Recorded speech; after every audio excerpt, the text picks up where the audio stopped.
Hello everyone, welcome to my channel నేర్చుకో. So friends, మీరు కానీ నా ఛానల్ని సబ్స్క్రైబ్ చేసుకోకపోతే సబ్స్క్రైబ్ చేసుకోండి. సో మనం ఈ వీడియోలో న్యాచురల్ లాంగ్వేజ్ ప్రాసెసింగ్ అంటే ఏంటో డిస్కస్ చేద్దాం. సో ఫస్ట్ మనం న్యాచురల్ లాంగ్వేజ్ ప్రాసెసింగ్కి డెఫినేషన్ చూసి ఆ డెఫినేషన్ నుండి మనం అర్థం చేసుకుందాం ఎన్ఎల్పి అంటే ఏంటని చెప్పేసి.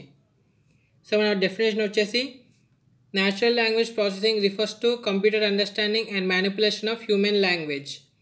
సో సింపుల్గా మనం న్యాచురల్ లాంగ్వేజ్ ప్రాసెసింగ్ని ఎలా చెప్తామంటే మన కంప్యూటర్ లేకపోతే మన మోడల్ మన హ్యూమన్ లాంగ్వేజ్ని అర్థం చేసుకొని మనతో ఇంటరాక్ట్ అవ్వగలగాలి. సో అది దాన్ని మనం ఎన్ఎల్పి అని అంటాం, అంటే న్యాచురల్ లాంగ్వేజ్ ప్రాసెసింగ్ అని అంటాం. సపోజ్ మనం ఒక టెక్స్ట్ డేటాని ఇచ్చినాం, లైక్ ఏదో ఒక ఎస్ఏ తీసుకొని ఆ ఎస్ఏని మన మోడల్కి ఇచ్చినప్పుడు మన మోడల్ ఆ ఎస్ఏ దేని గురించి అదంతా అర్థం చేసుకోగలగాలి. సో అదంతా కూడా మనం న్యాచురల్ లాంగ్వేజ్ ప్రాసెసింగ్తో చేస్తాం. సో ఇప్పుడు మనం ఏం చేద్దామంటే మన రియల్ లైఫ్లో కొన్ని న్యాచురల్ లాంగ్వేజ్ ప్రాసెసింగ్కి ఎగ్జాంపుల్స్ని చూద్దాం. సో మన ఫస్ట్ ఎగ్జాంపుల్ వచ్చేసి గూగుల్ ట్రాన్స్లేటర్. సో ఇది అందరికీ మనకు తెలిసే ఉంటుంది గూగుల్ ట్రాన్స్లేటర్ గురించి. సో ఇక నేను ఇంగ్లీష్లో ఒక సెంటెన్స్ తీసుకున్నా, దాన్ని నేను తెలుగు లాంగ్వేజ్లోకి కన్వర్ట్ చేద్దాం అనుకుంటున్నా. సో ఇక నా సెంటెన్స్ వచ్చేసి వెల్కమ్ టు మై ఛానల్ నేర్చుకో. సో అది తెలుగులోకి ఎలా కన్వర్ట్ అయింది, నా ఛానల్ నేర్చుకోకు స్వాగతం. సో ఇక్కడ మనకు కరెక్ట్గానే ప్రెడిక్ట్ చేసింది, అంటే కరెక్ట్గానే ట్రాన్స్లేట్ చేసింది ఇంగ్లీష్ టు తెలుగుకి. సో ఇంకా మీరు ఏమైనా డిఫరెంట్ ఎగ్జాంపుల్స్ కూడా ట్రై చేసుకోవచ్చు గూగుల్ ట్రాన్స్లేటర్ ఓపెన్ చేసి, అంటే లైక్ ఇంగ్లీష్లో ఒక సెంటెన్స్ టైప్ చేసి దాన్ని తెలుగులో కన్వర్ట్ చేయడం వల్ల. సో ఇది మనకు ఫేమస్ అప్లికేషన్ అన్నట్టు ఎన్ఎల్పిలో. నెక్స్ట్ మన సెకండ్ అప్లికేషన్ వచ్చేసి checking grammatical errors. That is Microsoft Word Grammarly applies NLP to check and correct grammatical errors. So natural language ప్రాసెసింగ్లో అంటే దాన్ని యూజ్ చేసి మనం పార్ట్స్ ఆఫ్ స్పీచ్ ట్యాగింగ్ చేస్తాం, అంటే ఏ వర్డ్ ఏ పార్ట్స్ ఆఫ్ స్పీచ్లో ఉందని. లైక్ ఒక సెంటెన్స్ని బేస్ చేసుకొని అక్కడ మనకేమైనా గ్రామాటికల్ ఎర్రర్స్ ఉంటే అది దాన్ని మన మోడల్ ఐడెంటిఫై చేసి మనకు సజెస్ట్ చేస్తుంది, అంటే ఈ వర్డ్ వచ్చేసి ఈ గ్రామర్లో ఉండాలి కానీ మీరు తప్పు రాశారని చెప్పేసి.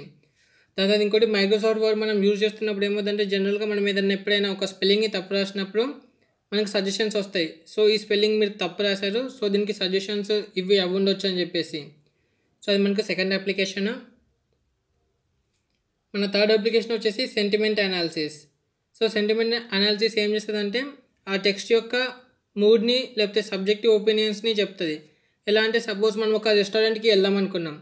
సో జనరల్గా మనం ఏం చేస్తాం, ఆ రెస్టారెంట్కి వెళ్ళే ముందు ఆ రెస్టారెంట్ యొక్క రివ్యూస్ చూస్తాం.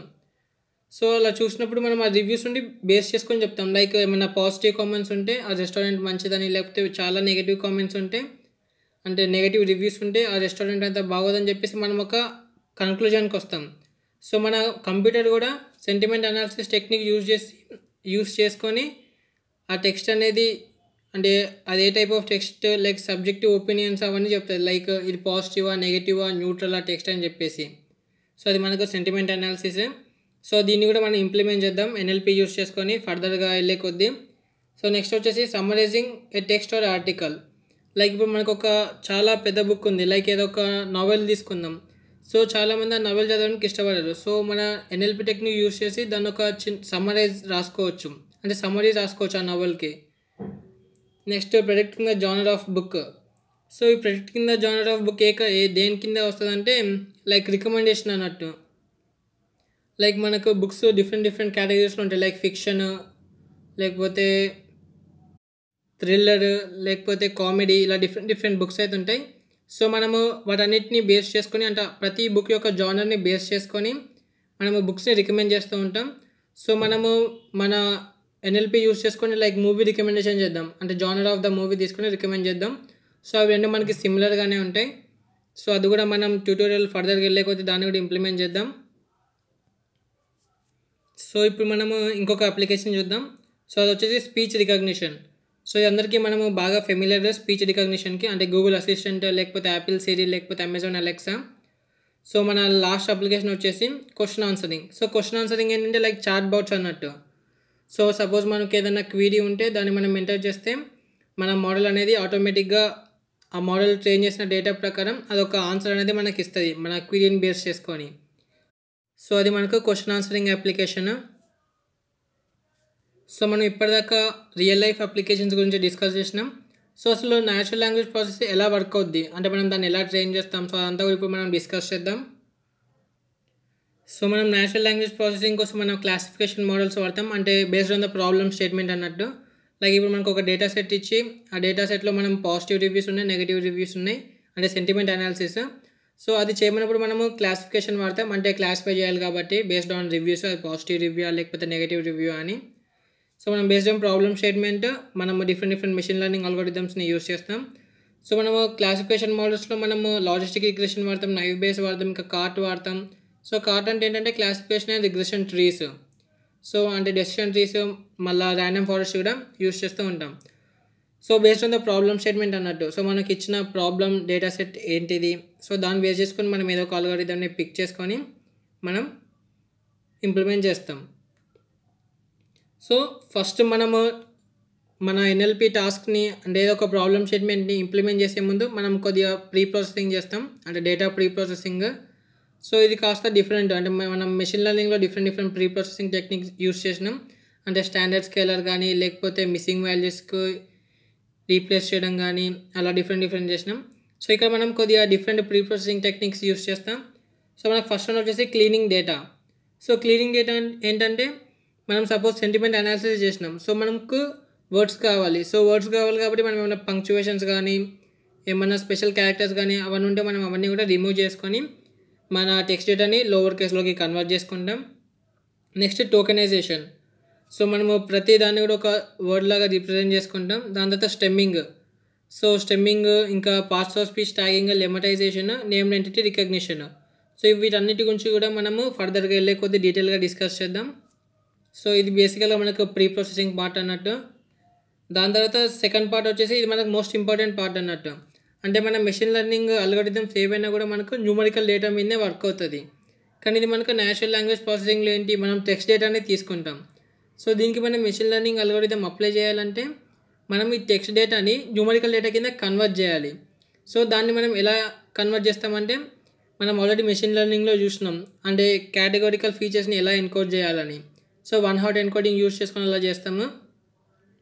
కానీ ఇందులో మనకి చాలా టెక్స్ట్ ఉంటుంది కాబట్టి ఏం చేస్తామంటే మనం బ్యాగ్ ఆఫ్ వర్డ్స్ మోడల్ని క్రియేట్ చేసుకుంటాం. సో ఈ బ్యాగ్ ఆఫ్ వర్డ్స్ మోడల్ అంటే ఏంటి, సో అంతా కూడా మనం ఫర్దర్గా వెళ్ళే కొద్దిగా డిస్కస్ చేద్దాం. సో నెక్స్ట్ మన థర్డ్ స్టెప్ వచ్చేసి మన ప్రాబ్లమ్ స్టేట్మెంట్ బట్టి మనం ఏదో ఒక బెస్ట్ అల్గోరిథంని చూస్ చేసుకొని మన మోడల్ని ట్రైన్ చేసుకుంటాం. సో ఇది ఫైనల్గా మనకు స్టెప్ 3 అన్నట్టు. సో మనము ఎన్ఎల్పి యూస్ చేయడానికి మనకు డిఫరెంట్ లైబ్రరీస్ అయితే అట్ ప్రజెంట్ అవైలబుల్ ఉన్నాయి. సో అవి ఏంటంటే natural language toolkit, NLTK, spaCy, Stanford NLP, open NLP. So నేను బేసిక్గా స్పేసీని ఎక్కువ వాడుతూ ఉంటాం, అలాగే అక్కడక్కడ నేను ఎన్ఎల్టీకేనే యూస్ చేస్తూ ఉంటాం. సో ఎందుకంటే మనకు స్పేసీలో స్టెమ్మింగ్ అనేది లేదు, ఓన్లీ లెమటైజేషన్ ఉంది. సో నేను స్టెమ్మింగ్ చేయడానికి నేను ఎన్ఎల్టీకే లైబ్రరీని వాడుతూ ఉంటాను. సో ఇప్పుడు మనం మన ప్లేలిస్ట్ని చూద్దాం. సో ఇదంతా కూడా మన ప్లేలిస్ట్. ఫస్ట్ మనం ఏంటంటే వర్కింగ్ విత్ పీడిఎఫ్ ఫైల్స్ గురించి డిస్కస్ చేసినాం. అంటే మనము పీడిఎఫ్ ఫైల్స్ని ఎలా తీసుకోవాలి, దానిలో ఉన్న టెక్స్ట్ని ఎలా ఎక్స్ట్రాక్ట్ చేయాలి, సో దాని గురించి అంతా. So next Spacey basics in Telugu. So మనం ఇక్కడ స్పేసీ లైబ్రరీని యూస్ చేస్తున్నాం, అంటే స్పేసీ లైబ్రరీని ఎలా లోడ్ చేయాలి, ఎలా ఇంప్లిమెంట్ చేయాలి, సో అదంతా కూడా ఇందులో డిస్కస్ చేసినాం. సో నెక్స్ట్ వచ్చేసి టోకెనైజేషన్. సో ఇందులో మనం టోకెనైజేషన్ అంటే ఏంటి, అది ఎలా చేయాలి అదంతా కూడా డిస్కస్ చేసినాం. నెక్స్ట్ స్టెమ్మింగ్, దాని తర్వాత లెమటైజేషన్. సో స్టెమ్మింగ్ కోసం అని చెప్పేసి మనం ఏంటంటే ఎన్ఎల్టీకే లైబ్రరీని యూస్ చేసినాం, ఎందుకంటే స్పేసీలో మనకు స్టెమ్మింగ్ ఉండదు. అండ్ లెమటైజేషన్ మనం స్పేసీ లైబ్రరీ యూస్ చేసుకొని చేసినాం. దాని తర్వాత stop words. So stop words అంటే ఏంటి, వాటిని మనం ఎలా ఫైండ్ అవుట్ చేస్తాం, దాని తర్వాత ఎలా రిమూవ్ చేస్తాం అనేది మనం వర్కింగ్ విత్ స్టాప్ వర్డ్స్లో చూసినాం. సో ఇందులో మనం డిఫరెంట్ లైబ్రరీ యూస్ చేసుకొని చేసినాం. నెక్స్ట్ వచ్చేసి vocabulary matching. So vocabulary matching ఏంటంటే మన టెక్స్ట్లో ఏదో ఒక టైప్ ఆఫ్ వర్డ్ ఉందా లేదా అని చెప్పి చెక్ చేయడానికి. సో అదంతా కూడా మనం వొకాబులరీ మ్యాచింగ్లో డిస్కస్ చేసినాం. లైక్ ఎలా అంటే సపోజ్ మన డేటాలో ఈ ఈమెయిల్ ఉందా లేదా అని చెప్పి అలా చెక్ చేయడానికి అన్నట్టు. Next parts of speech tagging. So మన సెంటెన్స్లో ఏ వర్డ్ ఏ పార్ట్స్ ఆఫ్ స్పీచ్కి చెందింది, సో దాని గురించి డిస్కస్ చేసినాం. Next named entity recognition.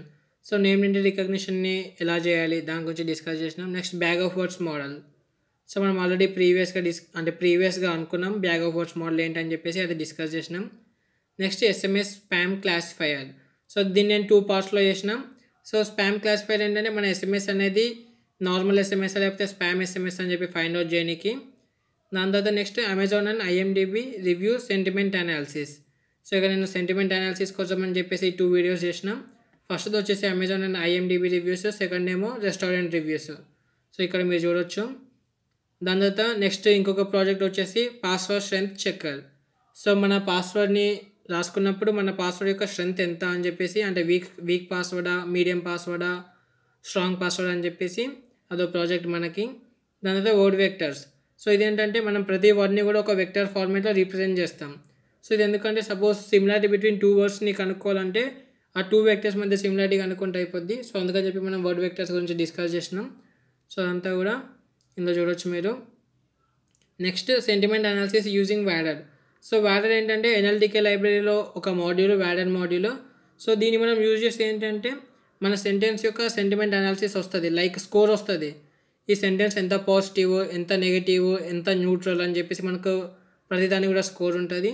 So ఇదేంటంటే మనకి ఈజీగా కనుక్కోవచ్చు అన్నట్టు. సెంటిమెంట్ అనాలిసిస్ పైన మెథడ్ లాగా ట్రైన్ చేయడం అదంతా ఏముండదు.